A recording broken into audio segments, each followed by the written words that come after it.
እግዚአብሔር አምላካችን በሰዎችና በመላእክት መመስገን መልካም የሆነ አምላክ ዛሬ የተመሰገነ ይሁን። እንግዲህ ምዕመናን ተረጋጉ። ያው እንግዲህ ቤተ ክርስቲያናችን በዚህ በጾሙ ላይ የምትሰጣቸው ስያሜዎች አሉ። የመጀመሪያውን ዘወረደ ከሰማይ የወረደው አምላክ ኢየሱስ ክርስቶስን የሚያስብ ጾም የመጀመሪያው ነበር። ሁለተኛ ደግሞ ዕለተ ሰንበትን የሚያስብ ሰንበት ቅድስት ናት፣ ልዩ ናት። ከእሑድ ጀምሮ እስከ ቅዳሜ ድረስ ጌታ ፍጥረቱን ሲፈጥር ሰንብቶ ቅዳሜ ቀን ከመፍጠር ያረፈበት ቀን መታሰቢያ ሰንበት የተለየ ሰንበት ተብሎ አከበረ። ሰንበት ክብርት ናት ተብሎ ይሰየማልና በዛ የተሰየመች ሁለተኛው እሑድ ነበረ ማለት ነው። ሦስተኛው ደግሞ ምኩራብ ይባላል። ምኩራብ ማለት አዳራሽ ወይም ቤተ መቅደስ ማለት ነው። በብሉይ ኪዳን የነበረው ቤተ መቅደስ ምኩራብ ክርስቶስ ሰው እስኪሆን ድረስ መሥዋዕት የብሉይ ኪዳን መሥዋዕት ለእግዚአብሔር ይቀርብበት የነበረ የላም፣ የበሬ፣ የበግ፣ የፍየል የተለያዩ የርግቦችም የዋኖሶችም መሥዋዕት እየቀረበ ለእግዚአብሔር ይሰጥ ነበር።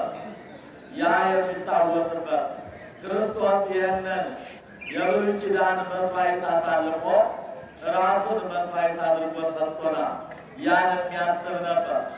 ቀጥሎ ደግሞ መጻጉዕ ይባል ነበር። መጻጉዕ ማለት ደግሞ በሽተኛ ክርስቶስ 38 ዘመን በደዌ ዳኛና በአልጋ ቁራኛ የተያዘውን ያን በሽተኛ ካለበት ቦታ ድረስ ሂዶ ይህ ሰው ደዌ ዘግይቶበታል ብሎ እንግዲህ በኋላ ይበቃዋል ብሎ ልትድን ትወዳለህን አለው ጌታ። ሊድን እንዲወድ እያወቀ አስፈቅዶ አስወድዶ እኔን ታምነኛለህ ወይ አምላክ መሆኔን ማድን የባህሪ አምላክ እንደሆንኩ ታምናለህ ብሎ ኋላ ግን እንዳትክደኝ ብሎ አስጠንቅቆ ያዳነበት ቀን ነበረና መጻጉዕ የተፈወሰበት ቀን ተብሎ ተከበረ። ቀጥሎ የነበረው ደግሞ ደብረ ዘይት ይባል ነው። ደብረ ዘይት ማለት ዘይት የሚፈስበት ወይም ዘይቱን ኢየሩሳሌም ላይ በገመልም ወይም በአህያ ጠምደው እያዞሩ ዘይቱን የሚያወጡበት የዘይት ቦታ ማለት ነው። ኢየሩሳሌም ላይ አለ። ጌታችን መድኃኒታችን ኢየሱስ ክርስቶስ በዕለተ ምጽአት የሚመጣ በዚህ ተራራ ላይ በግልጽ መጥቶ ወዳጆቹን ወደ ራሱ የሚጠራበት ጠላቶቹን ደግሞ የሚያሰናብትበት ቦታ ነው ደብረ ዘይት።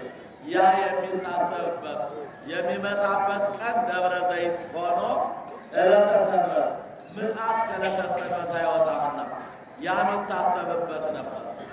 የአሁኑ ደግሞ ገብርኄር ይባላል። ይህ ሳምንት ገብርኄር ማለት ደግ አገልጋይ ማለት ነው እና ምዕመናን የአሁኑ ደግሞ በደጎች ሰዎች በእግዚአብሔር ወዳጆች የተሰየመ እግዚአብሔር ራሱ በምሳሌ ያስተማረበት ነው ይህ እሑድ ማለት ነው። እያንዳንዳችን ድርሻ አለን። ሁላችንም የሚሰጠን ነገር አለ። ያን እግዚአብሔር የሰጠንን ነገር ግን በትክክል ተግብረን እንድንመጣ የሚያስተምር ትምህርት ነው። እስመ ከመ ብእሲ ዘይነግድ ወጸውዐ አግብርቲሁ ወወሀቦሙ ይትገበሩ ሎቱ። አንድ ባለጸጋ ጌታችን መድኃኒታችን ኢየሱስ ክርስቶስ ስለዚህ ዕለት ሲያስተምር በምሳሌ እንደ ቅኔ በምሳሌ እያደረገ ያስተምራል። በምሳሌም ያለ ምሳሌም አስተምሯል። በምሳሌ ምሳሌ ዘርን የዘርን ምሳሌ ያለ ምሳሌ ደግሞ እነ ብፁዓንን ወንጌልን አስተምሯልና በዚህ ዕለት ያስተማረው ትምህርት አንድ ሰው ነበረ ብሎ ጌታ ራሱ ነው በምሳሌ ነው የሚያስተምር። ወጸውዐ አግብርቲሁ አገልጋዮቹን ጠርቶ ለዘወሃቦ 5 መክሊተ አስተውሉ ምዕመናን። እንግዲህ የሚሰጣችሁ ነገር አለ። ለእያንዳንዳችን የሚሰጠን ዕድል ድርሻ አለ። ያን ግን በትክክል የተሰጠንን ነገር ተግብረን ካልመጣን ቅጣት እንደሚኖረን ነው። ለዘወሃቦ 5 መክሊተ 5 ብር መክሊት ማለት በዕብራይስጥ ሲሆን ወደዚህ ደግሞ ብር ማለት ነው። 5 ብር አንዱን ነግደህ አትርፈህ አውጥተህ ይዘህልኝና አለና አንድ ነጋዴ 3 ሰዎችን ጠራና ያባለ ሀብት ማለት ነው።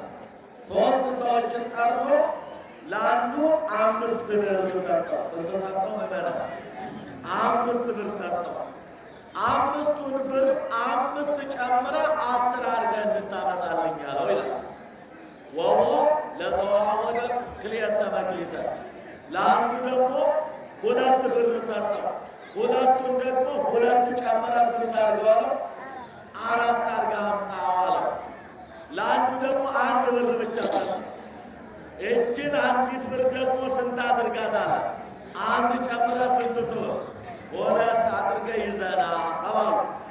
ወወረርሁ ከብሔረ ከዛ በኋላ ያ ባለጸጋ ተነስቶ ወደ ሩቅ አገር ሄደ አለ ጌታ ሲያስተምር።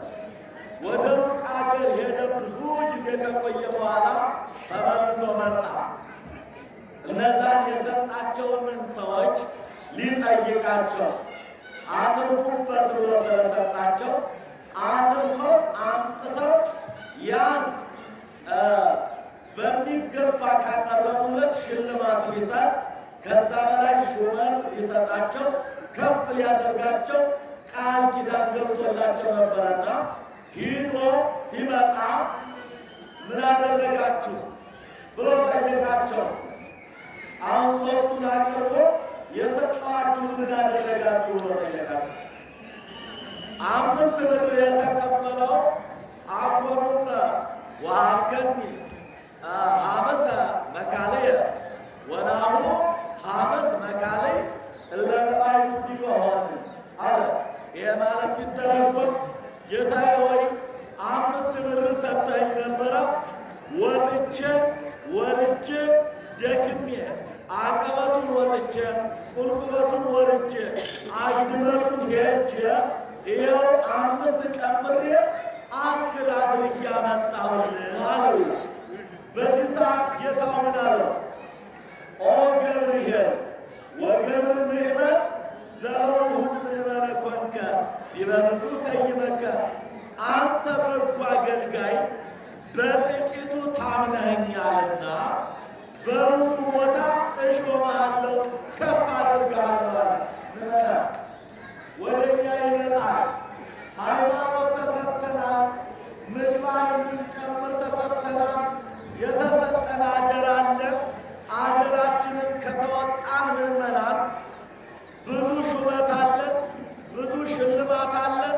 መጀመሪያ ገነት ልንገባ፣ ሁለተኛ የመጨረሻ መንግሥተ ሰማያት የእግዚአብሔርን መንግሥት እንድንወርሳ እግዚአብሔር የሰጠን የእያንዳንዳችን አደራ አለ። ምዕመናን አደራችንን ልንወጣ ይገባል። ሃይማኖትን እንድንጠብቅ፣ ምግባርን እንድንጠብቅ፣ ቅድስናን እንድንጠብቅ፣ በስርዓት ቤተሰባችንን እንድንመራ፣ ሐሰት እንዳንናገር፣ እውነት እንድንናገር። አዎ የተሰጡን ብዙ አደራዎች ስላሉ እኒህን አደራዎቻችን ፈጽመን ከመጣን ምዕመናን መጀመሪያ ገነት፣ ሁለተኛ መንግሥተ ሰማያት በመጨረሻ መውረስ አለ። ይገርማችኋል።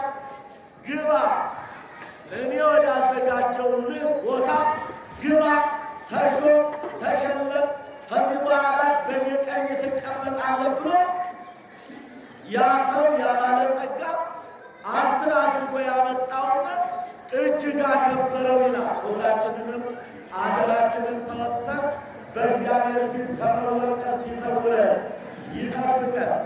ሁለተኛው ወጣና ደግሞ 2 መክሊት ሰጠኝ ነበር እኮ ጌታዬ፣ ወይም 2 ብር ሰጠኝ ነበረ። ወጥቼ ወርጄ አቀበቱ ወጥቼ ቁልቁለቱን ወርጄ አግድመቱን ሄጄ ደግሜ ሁለት ጨምሬ አራት አርጌ አመጣሁልህ አለ። ደግሞ እንደዛ እንደባላስሩ ይህንንም ያንን ቃል ሳይለውጥ ገብርኤል አለው። እንደዛ ገብርኤል ወምእመን ዘበውሁድ ምእመነ ኮንከ ይረዱ ሰይመከ እንደ ወንድምህ እነሆ አንተም በጥቂቱ የሰጠውህን ወተወዳትን በሰጠኸኛልና ተሾም፣ ተሸለም፣ በእኔ ቀኝ ተቀመጥ፣ ክበር አለ። ከዛ መጨረሻ ላይ ባላንዱ መጣ።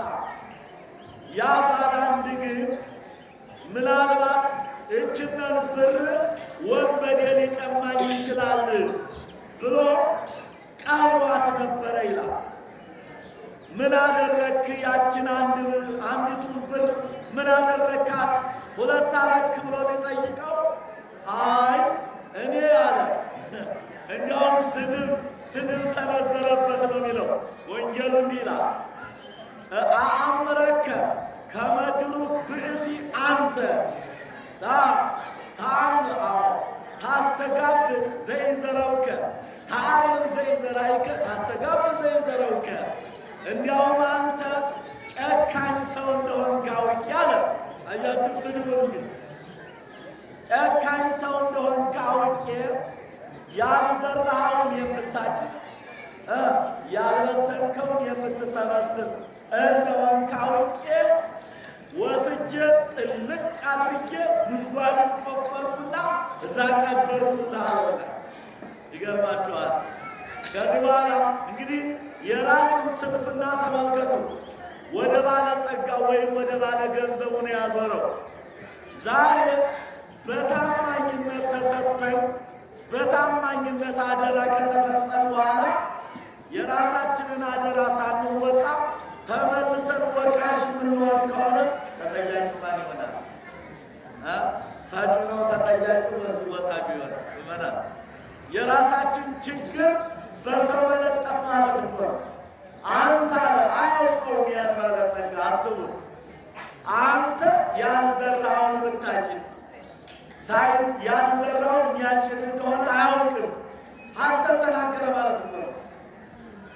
ወታስተጋብ ዘይዘረውከ አለ። ያልበተንከውን ደግሞ የምትሰበስብ ጨካኝ እንደሆንክ ስለማውቅ ጉድጓዱን ጥልቅ አድርጌ ቆፍሬ ቀበርኩልህ አለ። ምን አለው እሱ ግን በዚህ ምክንያት ሊያመልጥ አልቻለም። አንተ ሰነፍ አገልጋይ ወይም አንተ ሰነፍ ገበሬ፣ እኔ ያልዘራሁትን ማጭድ መሆኔን ያልበተንኩትን ምሰበስብ መሆኔን መቼ ታውቀኛለህ? አውቀም እኮ። ስለዚህ ይህ ምክንያት አያዋጣም። ንስርዎ አለ። ይህን ሰው ውሰዱትና እሰሩት፣ ወስዳችሁ እስር ቤት ክተቱት፣ እስከ ዕለተ ሞቱ በእስር ቤት ይኑር ነው እግዚአብሔር። አያችሁ አደራን አለመወጣት። ይህ አንቀጸ መምህራን ይሉታል። ይህ ምሳሌ ነው እንግዲህ አንቀጸ መምህራን የመምህራን በር ወይም ደግሞ የመምህራንን ጉዳይ የያዘ አንቀጽ ወይም አረፍተ ነገር ይባላል። አምስት የተባለው መጻሕፍት ናቸው። አምስት መጻሕፍተ ሙሴ ይላቸዋል። መጻሕፍተ ሙሴ ወይም የሙሴ መጻሕፍት የሚባሉት አምስት ናቸው። እኔ አንደኛ ኦሪት ዘፍጥረት ስለ ስነ ፍጥረት ከአዳም ጀምሮ እስከ መጨረሻው እስከኛ ድረስ ያሉት ሕዝቦች የተቆጠሩበት ኦሪት ዘፍጥረት ወይም ዘልደት በግዕዙ። ኦሪት ዘፍጥረት ማለት ስለ ስነ ፍጥረት የአዳም ልጆች እየተራቡ የሄዱበት አንቀጽ ማለት ነው። ይህ ነው። ሁለተኛው ኦሪት ዘጸአት ይባላል። ጸአት ማለት መውጣት ማለት ነው። ከግብፅ ምድር እግዚአብሔር በቸርነቱ ከጠላታቸው ከፈርዖን እጅ ከጠላቶቻቸው ከፈርዖን ወታደሮች እጅ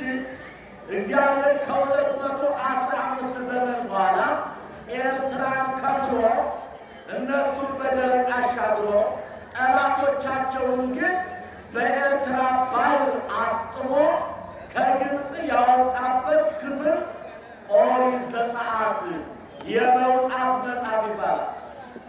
ቀጥሎ ደግሞ ኦሪት ዘኍልቍ ይለዋል። ወለቀ ማለት ቆጠረ ማለት ነው።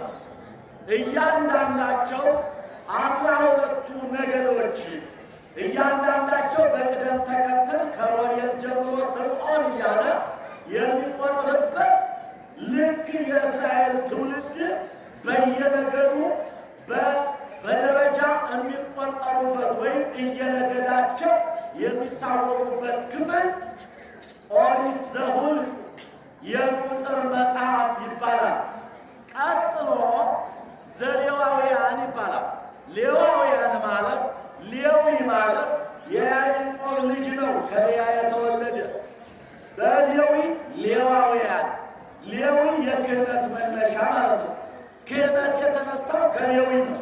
እንግዲህ በብሉይ ኪዳን የነበረው ክህነት በብሉይ ኪዳን የነበረው መንግስት በዘር ነበረ ይላል። ክህነቱ ከሌዊ ነገድ የተወለደ ካልሆነ ክህነት አይሰጠውም ነበር ማለት ነው። ይህ እንግዲህ ኦሪት እስክታልፍ ነው። ከዛ ደግሞ መንግስት ከይሁዳ ነገድ ያልተወለደ መንግስት አይሰጠውም ነበር ወይም አይነግስም ነበር ማለት ነው። ስለዚህ ኦሪት ዘሌዋውያን ማለት የሌዊ ልጆች የካህናቱነት ስራቸውን አገልግሎታቸውን በእግዚአብሔር ፊት ቤተ መቅደሱ እንዴት እንደሚያገለግሉ እንዴት መስዋዕት እንደሚያቀርቡ የሚተርክ ማለት ነው። የሌዋውያን መጽሐፍ ማለት ነው። አምስተኛው ኦሪት ዘዳግም ይላል። ምናልባችሁ ልመና ኦሪት ዘዳግም ይላል። ኦሪት ዘዳግም ማለት ደግሞ ደገመ ማለት ደገመ ማለት ነው። መድገም ማለት ለአበው ለአባቶች ለእስራኤል የነገረው ለልጆች ደግሞ የከለሰበት ያስተማረበት መጽሐፍ። በአጠቃላይ 5 የተባለው ስንት ሆኑ? 5 መጻሕፍተ ሙሴ የሙሴ መጻሕፍት ሆኑ ተባሉ። ወደ ሁለተኛው 2 መክሊት የተባለው ደግሞ ምንድን ነው? ብሉይና ሐዲስ ናቸው ማለት ነው። አሁን እዚህ ላይ ሙሴ 5 መጻሕፍት ሲኖሩ 2ቱ ብሉይና ሐዲስ ግን የቅዱስ ጴጥሮስ ናቸው። አያችሁት ማለት የቅዱስ ጴጥሮስ እንዲህ ስለሆነ ግን ማን ይበልጣል? ቅዱስ ጴጥሮስ በለጠ። ለምን? ብሉይና ሐዲስን ጠቅሎ 2ቱን በአንድ ላይ ስለያዘ ማለት ነው። አንድ የተባለው ደግሞ ምንም የሌለው ማለት ነው። አሁን ምዕመናን እናስተውል። ወደ እኛ ስንመጣ ሃይማኖት አለ፣ ፍቅር አለ፣ ጸሎት አለ፣ ጾም አለ፣ ቅድስና አለ። እነዚህ 5ቱ አንድ ሰው ይጠበቃሉ እየተባለ ምዕመናን የእኛ ድርሻስ ምን ይሆን? እንግዲህ ከዚህ በኋላ እነዚህ ጴጥሮስና ሙሴ ገብርኄር ወገብር ምእመን ዘበውን ምእመነ ኮንከ ዲበ ብዙ ሰይመከ፣ አንተ በጎ አገልጋይ፣ አንተ በጎ ባሪያ በጥቂቱ ታምነኛልና በብዙ ሾምሃለሁ ከተባሉት እነዚህ 2ቱ መምህራን ድርሻቸውን ተወጥተዋል። ምዕመናን ወደ ሙሴ እንሂድ። ቸር እረኛ ነው ክርስቶስ አነ ውእቱ ኖላዊ ኄር ዘይሜጡ ነፍሶ የዘአባግዒሁ ይላል ዮሐንስ ወንጌል ምዕራፍ 10 ላይ ማለት ነው። እኔ ቸር እረኛ ነኝ። ቸር እረኛ ሰውነቱን ስለ በጎቹ ቤዛ አድርጎ አሳልፎ ይሰጣል ብሎ ነበረ። ሙሴ 5ቱን መጻሕፍት ሲያስተምራቸው ራሱን አሳልፎ ሰጥቷቸው ነበረ። ምዕመናን ዛሬ እናንተ ለልጆቻችሁ፣ እናንተ ለሀገራችሁ፣ እናንተ ለወገናችሁ ራሳችሁን አሳልፎ መስጠት፣ መምከር፣ ማስተማር ይጠበቃል። ምዕመናን ያደራ ለእነሱ ብቻ የተሰጠ አይደለም። ዛሬ ልጆቹን መክሮ ገስጾ እንዳይሰርቁ ለአገር ተቆርቋሪ እንዲሆኑ በንጽሕና እንዲያድጉ ቅዱሳንም ይሆኑ የቤተ ክርስቲያን አባል አካል እንዲሆኑ ማስተማር፣ ብቁ ዜጋ ማድረግ ምዕመናን ከእናንተ ይጠበቃል። ዛሬ ይኸው ቁም ስቅሉ የወጣው ዓለሙ ክርዳድ የሆነ ትውልድ ስለተወለደ ነው። ሚሰማ ስለጠፋ ነው። ዛሬ እግዚአብሔርም ልመናችንን አልሰማን ያለ ክፉ ትውልድ ተመክሮ ተዘክሮ የማይመለስ ትውልድ ተፈጥሮ ነው። ምዕመናን ዛሬ ጠብ የሚል ነገር የጠፋውና አደራን መወጣት እጅግ መልካም ነው። ይልቁንም ራስን አሳልፎ ለወንድሙ መስጠት ጌታችን ኢየሱስ ክርስቶስ አልቦ ዘያቢ እንዝ ፍቅር ከመ ብእሲ ዘይሜጡ ነፍሶ እየንተቤዛ ቢጹ ይላል ዮሐንስ ወንጌል ምዕራፍ 15 ነው። እውነት እውነት እላችኋለሁ አለ ራሱን ለወንድሙ አሳልፎ ከመስጠት በላይ ፍቅር የለም። አንዱ ለአንዱ ቤዛ ሊሆነው ይገባል ብሏል። ሙሴ ይህንን ተወጥቷል። ገብርኄር ወገብር ምእመን አንተ ደግ አገልጋይ የተባለው ሙሴ እግዚአብሔር በእስራኤል ላይ ተቆጥቶ ከግብፅ ካወጣቸው በኋላ ተአምራትን ካሳያቸው በኋላ ህብስትን ከሰማያው አውርዶ ከመገባቸው በኋላ ውሃን ከጭንጫ ፍልቆ ካጠጣቸው በኋላ ኃያልነቱን ከሃሊነቱን ገናናነቱን ካወቁ በኋላ ካዱት ይላል። ከመካድ እግዚአብሔር ይሰውራል። ካዱት። ምን አሉት? በቃ እግዚአብሔር በዚህ በተራራው ምንጭ ስለበዛ ህብስት አበረከትኩ ሊል ይችላል። ምንጭ ውሃ ስለበዛ ውሃ ፈለግኩላችሁ ሊለን ይችላል እንጂ ወደ በረሃ ሊወስደን ይህን ሊያደርግልን አይችልም ብለው አዎ እግዚአብሔርን ማምተዋል፣ አሳዝነውታል ይላል።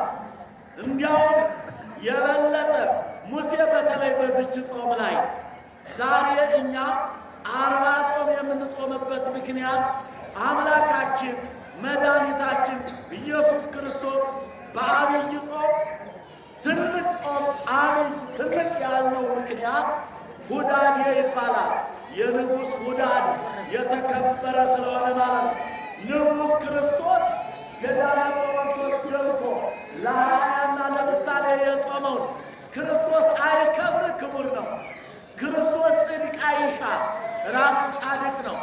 እንደ ሰማዕታት ክብር አይሻ፣ እንደ ቅዱሳን ክብር አይሻ፣ ራሱ አክባሪ፣ የመንግሥተ ሰማያትን ባለቤት ራሱ፣ የገነትን ባለቤት ራሱ ነው። ክርስቶስ ግን ጾመ እግዚእነ ይላል ቅዱስ ያሬድ ሲናገር ይላል መሰላችሁ? ጾመ እግዚእነ አርአያሁ ከመ ይሃበነ ነው የሚለው። ይኸው ክርስቶስ ኢየሱስ እነሆ ጾመ አለ። ምን ሊያደርግ ትለኝ እንደሆነ አርአያውንና ምሳሌውን ሊሰጠን። ማን ጾመው? ማን ጀመረው? ማንን አብነት አድርገን ጾመዋለን ብለው ሌሎቹ አንጾምም እንዳይሉ ክርስቶስ አርአያና ምሳሌ ለመሆን ጾመው ብሎ ይተርካል። ይገርማችኋል። እና ይህ ታላቅ ነቢይ ሙሴ ወንድሙን አስገድደው ይህን ጽላት የተቀበለበት ይህ ጾም ነው። በዚህ መጀመሪያ 40 ቀን ደብረ ሲና ላይ ወጥቶ የጾመው ሙሴ ነው። ይህን ጾም ክርስቶስ ከሙሴ እንዳያጎል ይላል፣ ከሙሴ እንዳያበልጥ እንዳያሳንስም፣ ቢያበልጥ አበለጠ ቢያሳንስም አሳነሰ ብለው ሰዎች አንከተልም እንዳይሉ የነቢያቱን አሁን እንዳከበረው ለማሳየት ነው። እና ደብረ ሲና ዛሬ የምንመራባቸውን 10ሩን ቃላት የተጻፉበትን ጽላት ለመቀበል ወደ ተራራው ወጥቶ በነበረበት ጊዜ ታላቅ ወንድሙን ካህኑን አሮንን ሕዝበ እስራኤል አስገደዱት። እኛ እንግዲህ እግዚአብሔር በሰማይ አለ እየተባለ እግዚአብሔር በሰማይ ሆኖ መና ወረደ፣ በጭንጫው ውሃ ፈለቀ እየተባለ እኛ በወሬ ብቻ የምንሰማው አምላክ አንፈልግም፣ በዓይን ማየት መቻል አለብን አሉና ጣዖት ይሰራልን አሉት። እግዚአብሔር ከዚህ ይጠብቀናል። ጣዖት ከማምለክ ትልቁ እግዚአብሔርን የሚያሳዝነው ጣዖትና ጠንቋይ ያሳዝነዋል። እግዚአብሔር በይበልጥ ጠንቋይ ማለት በምድር ሁለተኛ እግዚአብሔር ነኝ ባይ ይህን እንዲህ ታደርጋለህ እንዲሆናል እያለ በሐሰት እያደናገረ ፈቃድ እግዚአብሔር እንዳይጠይቅ አድርጎ በራሱ እንዲመራ የሚያደርግ የእግዚአብሔር ጠላት ነው ይላል። ጣዖት ማለት ደግሞ ታቦት የእግዚአብሔር ማደሪያ እንደሆነ ጣዖት ማለት የሰይጣን ማደሪያ ማለት ነው። ስለዚህ እግዚአብሔር የሚያድር በታቦቱ ነው፣ ሰይጣን የሚያድር ደግሞ በጣዖቱ ነው። ስለዚህ ተቃራኒ መኑ ዘደምሮ ለጽልመት ምስለ ብርሃን አለ ቅዱስ ጳውሎስ።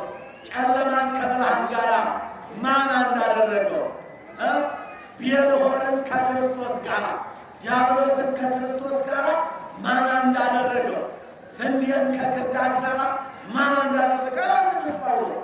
ስለዚህ ተቃራኒ ነገር እግዚአብሔር አይወድም። ለጌትነቱ ለአምልኮቱ ቀናኢ አምላክ ነው እና እግዚአብሔር በቀናኢነቱ እንዳያጠፋ የእሱ ቸርነት ይዛል። ሙሴ ወደ ተራራው ወጥቶ ጽላቶቹን ወይም ደግሞ በጽላቱ ላይ የተጻፉ 10 ቃላት እስከሚያመጣ ድረስ ታላቅ ወንድሙን አሮንን አስገድደው ጣዖት ይሰራ ብለው አስገደሉት ይላል። ገርባቸዋል። ጣዖት እንጨት ተጠርቦ ጣዖት ተሰራላቸው። ከብረትም ከምንም ተሰራላቸው በግድ ማለት ነው። እግዚአብሔር በሰማይ ሆነና ምን አለ? እድገኒ እትስዮሙ ለእሉ ሕዝብ አለ። እነዚህ ሕዝቦች አንገተ ደንዳኖች ናቸው አለ። አያችሁ፣ እኔ ታምራት አድርጌላቸዋለሁ። ግብፅ ከግብፅ አወጣኋቸው። ባሕረ ኤርትራን ለእነሱ የብስ ደረቅ አረኳት። ለጠላቶቻቸው ባሕር አደረግኳት። መና ከሰማይ አወረድኩኝ፣ ውሃ ከጭንጫ ፈለግኩኝ። ይህንን አይተው አምላክነትን የማይገነዘቡ በመሆናቸው እነዚህን ሰዎች አጠፋቸዋለሁ፣ ወግድ እንዳትገላግለኝ እንዳሸመግለኝ አለኝ። ኦሪት ዘጸአት ምዕራፍ 32 ላይ ሙሴ ግን ድንጋዩን ሊወረውሩበት ነበር። ወግድ ከፊታችን ይሉት ነበር። የገዛ ወንድማቸውን ሙሴ መሪያቸውን መምህራቸውን ድንጋይ ወርውረውበታል እስራኤል። ከምድረ ርስትም ያስከለከሉት እስራኤል ናቸው። በዚህ ሰዓት እሱ ግን እንደፈለግ ፍጃቸው እንደፈለግ ካጥፋቸው አላለም።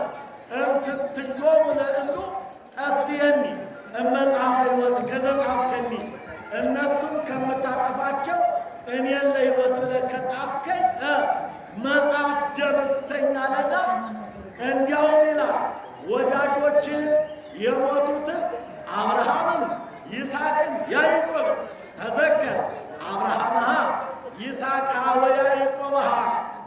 እነዚያን ደጋጎች በሕይወተ ሥጋ የሌሉ ነገር ግን በነፍስ አካል ያሉትን እነዛንን አስበህ እነዚህን ሕዝቦች ማርልኝ ብሎ ተደፍቶ ሲለምነው እንከሰ ወሪደከ ኮንናለ። በልውረድና አስተምራቸው አምላክን የብቻ እንደሆንኩ ጌታን የብቻ እንደሆንኩ ሌላ ተቃራኒ እንደማያስፈልገኝ ለአምላክነቴ ቀናኢ እንደሆንኩ አስተምራቸው። ውረድ ከመዓት ወደ ምሕረት ተመልሻለሁ። ክብር ምስጋና ይግባው። እኛንም ከመዓት ወደ ምሕረት ይመለስ። ተጨንቀን የለም መከራ እኮ ነው ያለ ነው ዛሬ። ምን ፋታ ጠፋ? ጦርነቱ አይበርድ፣ ሰላም የለ፣ ምን የለ። ሰው ሁሉ በስጋት የሚኖርበት የጭንቅ ዘመን አልሆነብንም እንዴ? እግዚአብሔር ይህን የጭንቅ ዘመን አሳልፎ መልካም የሆነን የሰላም ድምፅ እግዚአብሔር ያሰማናል። ከመዓት ወደ ምሕረት ተመልሻለሁ እንዳለ ለኢትዮጵያ ምድር እግዚአብሔር የአባቶቻችን አምላክ ከመዓት ወደ ምሕረት ይመለስላት ለኢትዮጵያ መመን። ሙሴ እንዲህ አድርጎ አደራውንን ስለተወጣ ምን ተባለ? ገብርኄር ወገብር ምእመን ዘበውሁድ ምእመነ ኮንከ ዲበ ብዙኅ ሰይመከ። አንተ በጎ አገልጋይ ራስህን ለወገኖች አሳልፈ መስጠት ቤዛ የምትሆን አንተ በጥቂቱ ስለታመንክ በብዙ አሁን በገነት ኋላ በመንግሥተ ሰማያት እሾምሃለሁ እየተባሉ አባቶች አሉ። ሁለተኛው ጴጥሮስ ነው። አሳጥረዋለሁ። ጴጥሮስም እንዲሁ አልፎ ተሰጥቷል። ጴጥሮስ አስተምሮ በሮማ አደባባይ ላይ በመጨረሻ ሲያስተምር እናቶቻችን ወገኖቻችን ሁሉ ስርዓት ያዙ ይላል። ምን ያዙ? ስርዓት ያዙ። ስርዓቱ ምንድን ነው? አንድ ወንድ በአንዲት ሚስቱ ብቻ እንዲወሰን፣ አንዲት ሴት በአንድ ባለቤቷ ብቻ እንድትወሰን፣ ወንድ ከአንዲት ሚስቱ በስተቀር የትም እንዳይባክን፣ ዘማ እንዳይሆን፣ ጋብቻን እንዳያረክስ በሚገባ በቅድስና እንዲኖር ብሎ አስተማረ። ሮማ አደባባይ ላይ ገብቶ በሮም የነበሩ ሹማምንቶች ግን ከቤት ቅምጥ አስቀምጠዋል።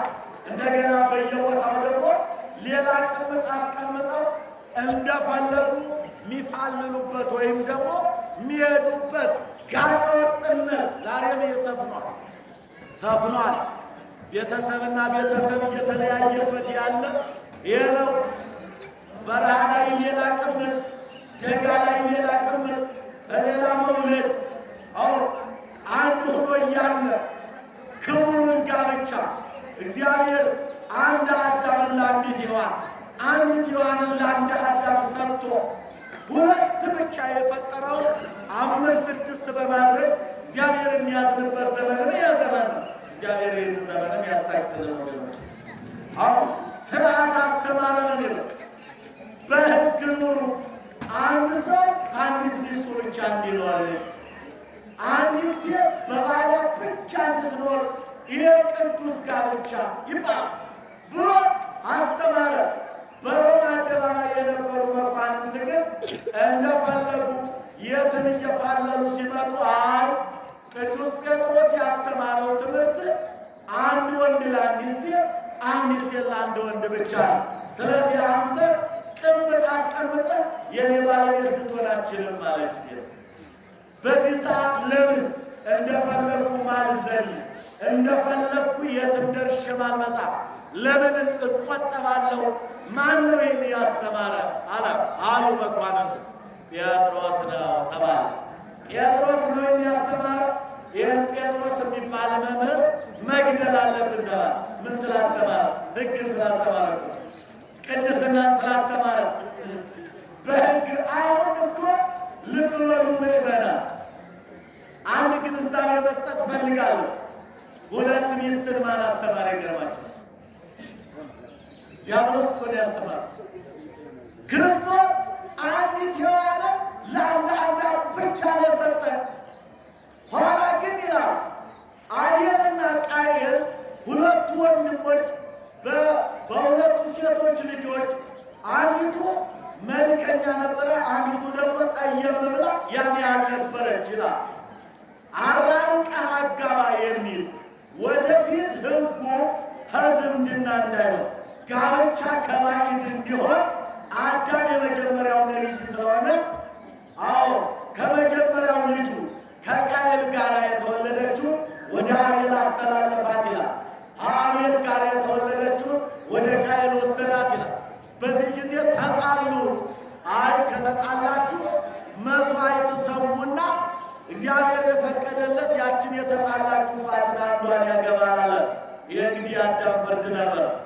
በዚህ ሰዓት ሰይጣን ቀረብ አለና አንተ ቃየል ወንድምህን ግደልና ሁለቱን ያዛቸዋል። አያቱ ሁለት ሚስት ያስተማረ ዲያብሎስ ነው። ክርስቶስ ግን ያስተማረ አንዲት ሔዋንን ለአንድ አባታችን አዳም ብቻ።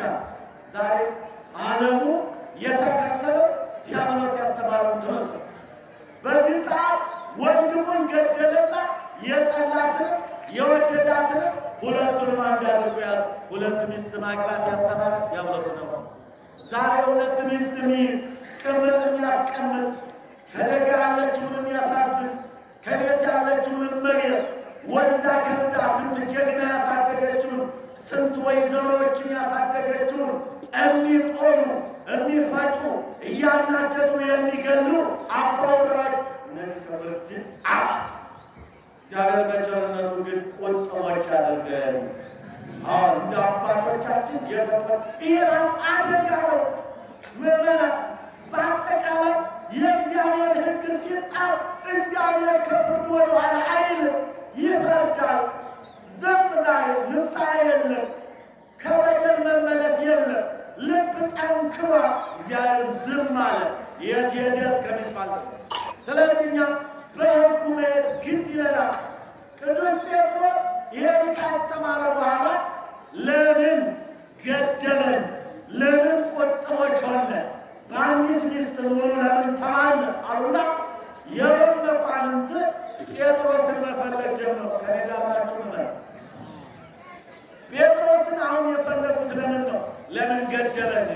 በአንዲት ሚስት ቆሙ፣ በሕግ በቅዱሱ ጋብቻ ጸንታችሁ ኑሩ ለምን አለን? አየት ተመልከት። ዛሬ ትውልዱ ገደብ የለሽ ኑሮ መኖር ፈለገ። አያስሄድም ይመናል። ዛሬ ጾም ጸሎት እንዳይኖር መናፍቃኑም ዛሬ በየአዳራሹ ተሰብስበው የሚጨፍሩ ይህንን ነፃ ለመሆን ነው። በጾም እንዳይያዙ፣ በጸሎት እንዳይያዙ፣ በሕግ ቀለበት ውስጥ እንዳይገቡ፣ ከዚህ ሁሉ ነፃ ሆኖ ሰባት አጽዋማት እንዳይባልባቸው በፈለጉ ሰዓት ይኸው ዛሬ ክርስቶስ ገዳመ ቆሮንቶስ ገብቶ የጾመበት ሰዓት ነው። በዚህ ሰዓት መናፍቃን ይበላሉ፣ በፍልሰታ ይበላሉ፣ ይጠጣሉ፣ ዝሙት ገደብ አልሞ ይሰራሉ። ነገ ፋሲካ እንኳን አደረሰ እንኳን አደረሰች እየተባለ የክርስቶስ ቤተሰቦች ወደ ገበያ ሲሄዱ ቀድመው ሲበሉት የከረመውን ደግሞ ቀድመው የሚይዙት እነሱ ናቸው። መመና ገደብ የለሽ ኑሮ ለመኖር አያስሄድም። መጽሐፍ አይፈቅድም። በገደብ ወገኖች ከበረት የወጣንን ከብት ጅብ ያገኘዋል። ከሕግ ቀለበት የወጣን አንድ ምዕመን ጅብ ዲያብሎስ ይቀማዋል። አናመልጥም። በተላ በደስታ ለመኖር የሥጋን ምቾትና ቅንጦት በመፈለግ የምናደርገው ከእግዚአብሔር መንግሥት ሊያስገባን አይችልም። የእግዚአብሔር ዜጎችም ሊያስብለን አይችልም። እግዚአብሔር ግን በአባቶቻችን ሕግ በጽኑ ሕግ ያኑረን ወገኖች። ስለዚህ ጴጥሮስ የሚገድበን ከሆነ እንገለዋለን አሉ። አየት በሕግ ኑሩ ስላላቸው አንዲት ሚስት በቂ ናት፣ አንድ ባል በቂ ነው። ቅዱስ ሕግ ከአዳምና ከሔዋን የመጣው የእግዚአብሔር ሕግ ቅዱስ ሕግ ይሄ ነው ብሎ ስላስተማረ ለምን ገደበን ብሎ መኳንንቶቹ ሊገሉት መጡ። አሁን ሴቶቹ ምን አሉ? ጴጥሮስ ይኸው እያስተማርከን ነው አባታችን፣ ነገር ግን ያስተማርከን ትምህርት ተደራርቧል አሉ። ያንኑት እኮ ፈልገው ነው። ሴቶች መላ አያጡም ይባላል። ለክፋትም ለበጎም አያጡም። ለበጎ ያርግላቸው። ውጣ፣ አምልጥ፣ ሂድና ሌላ ጊዜ መጥተህ ታስተምረናለህ። አሁን ወደ ሌላ ዘወር በልና ያስተማርከንን እያጠናንን ቆይ አሉት። ቅዱስ ጴጥሮስ ከሮም ከተማ ወጣና ተነስቶ ወደ ገጠሪቱ ይሄድ ጀመረ። በዚህ ሰዓት የክብር ባለቤት የኛ ጌታ ኢየሱስ ክርስቶስ በዕለተ ዓርብ እንደተሰቀለ ሆኖ ከሮም ከተማ ውጭ ዳር ላይ ያገኘው ይላል። ገብርኤል ነበር ደግ አገልጋይን ለማየት ነው። ስለዚህ አገኘው። ማንን አገኘው? ክርስቶስን እንደተሰቀለ በዕለተ ዓርብ ሆኖ ፊት ለፊት ድቅና አለበት። እንዲህ አንተ ጌታ ኢየሱስ ክርስቶስ አይደለህም? እንዲያለቁት ነኝ እኮ እና በኢየሩሳሌም እንደተሰቀልክ ደግሞ በሮማ አደባባይ ልትሰቀል መጣ። አንድ ሁለተኛ ነው ነው እኮ ምን ላረግ? ሌላው እኮ ራሱን ለማዳን ሸሽ ያለ ተሰቀል እያለው እኮ ራሱን ለማዳን ስለሸሽ መልሼ ደግሞ በሮማ አደባባይ ልትሰቀል መጣሁ ነው እንዲህ አለና ተመልሶ ወደ ከተማው ሄደ። ሄደ። የሚፈልጉትን መኳንንቶች አገኙት። አገኘን አለ። እንዴት እናርግ? በልን ሰቅልህ ነው አሉና ቅጣት ስቅላት ነው። በመሳሪያ ቶሎ መግደል ሳይሆን በስቅላት ነው የምትቀጣው አሉና ተራዳ ወይም የመስቀል ምልክት መስቀለኛ እንጨት አቆሙና በዚህ ሰዓት ሁለቱን እጁን እንደ ክርስቶስ ወጥረው ሁለቱን እግሩን ከታች አጣምረው ሊሰቅሉ ሲዘጋጁ አንዴ ይሄማ የጌታዬ ነው፣ መስቀል ዙፋን ነው፣ ክርስቶስ የተሰቀለበት ዙፋን ስለሆነ እኔ የምሰቀለው ራሴ ጽቁር እግሬ ሽክም ገብርኄር ነበር ወገብር ንዕበነዋ ዘበሁሉ መለኮት ነበር ዲበበዙ ሰይመከ አንተ በጎ ባሪያ፣ አንተ በጎ አገልጋይ በጥቂቱ ታምነኛልና በብዙ ሾመሃለሁ ማለት ነው። መስቀል መከራ መሆኑ ቀረና በጴጥሮስ ዘንድ ምን ሆነ? ሥጋ መለኮት የተፈተተበት ደመ መለኮት የነጠበበት የክርስቶስ ዙፋኑ ስለሆነ መስቀል እኩል ከፈጣሪ ጋር አልሰቀልም፣ ራሴን ቁልቁል እግሬን ሽቅብ አድርጋችሁ ስቀሉኝ ብሎ በሱ ፍርድ ቁልቁል ተሰቀለ። አቤት ዛሬ ስለ ኢትዮጵያ ሰውነቱን ሰጥቶ ሰውነቱን መከራ አሳይቶ ዛሬ እግዚአብሔርን ለኢትዮጵያ ውረድ ብሎ የሚለምነው አባት እግዚአብሔር ለኢትዮጵያ ይጣልላት፣ የሚያማልዳት የሚለምንላት እግዚአብሔር ለኢትዮጵያ ይስጣ። ጭንቅ ላይ ናት ኢትዮጵያ። የፍርሃት የስጋት ዘመን ሆኗል። እግዚአብሔር ጴጥሮሳውያንን አያሳጣን ነበር። ስለዚህ ተሰቅሎ መስዋዕትነቱን ከፈለ።